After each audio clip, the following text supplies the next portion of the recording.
Bonjour Hans, merci pour ta disponibilité.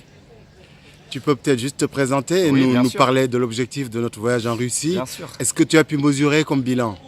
Alors, tout d'abord, effectivement, Hans Meyer, donc je fais partie du staff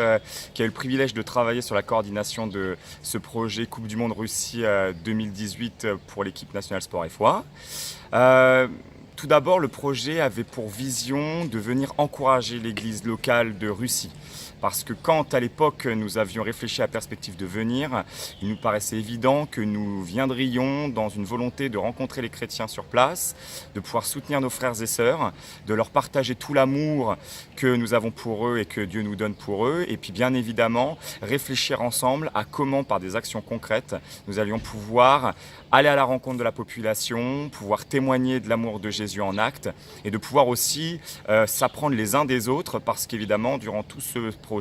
il y a eu à la fois des temps d'action, d'exécution ou à travers un programme qui nous a été soumis par le coordinateur local russe Anton de pouvoir exécuter des stages de foot et des matchs amicaux, des temps aussi avec les chrétiens dans les églises, mais il y a eu aussi des temps d'échange, de formation où ils ont pu nous expliquer un peu plus comment eux ici ils travaillent chaque semaine à travers une école de foot, le FC Zion, pour laquelle ils sont responsables. Également comment les églises aussi vivaient actuellement la réalité du témoignage dans ce pays qui vit des changements depuis 2016 à travers la loi, particulièrement dans le témoignage de l'évangile dans l'espace public qui rend les choses plus compliquées. On a pu l'expérimenter quelques fois, ce qui nous a aussi un petit peu changé de notre contexte français. Et puis maintenant, bien, c'est le temps aussi du bilan. Nous arrivons à la fin, c'est demain le départ. Et déjà, il y a des choses qui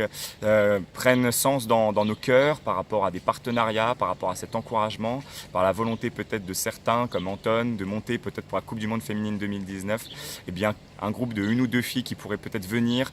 voir comment nous allons faire ici en France pour emmener une équipe en tournée durant cette Coupe du Monde, de voir aussi comment on va pouvoir garder contact aussi. Anton souhaitait aussi des échanges sur des stages de foot, sur des entraînements, voilà aussi des choses très concrètes, très pratiques dans le milieu du football. Puis bien sûr de continuer à prier parce que si je devais donner un mot de conclusion de cette semaine et de cette vision, de ces témoignages et de ce que Agapé en France nous a permis de vivre ce temps, eh bien c'est que quand à l'époque nous avions eu nos premiers échanges pour préparer le terrain, Anton avait conclu en disant, vous savez, pour nous ici, c'était compliqué d'avoir la perspective du soutien de la famille en Christ à travers le monde et de savoir que vous allez venir, c'est comme si Dieu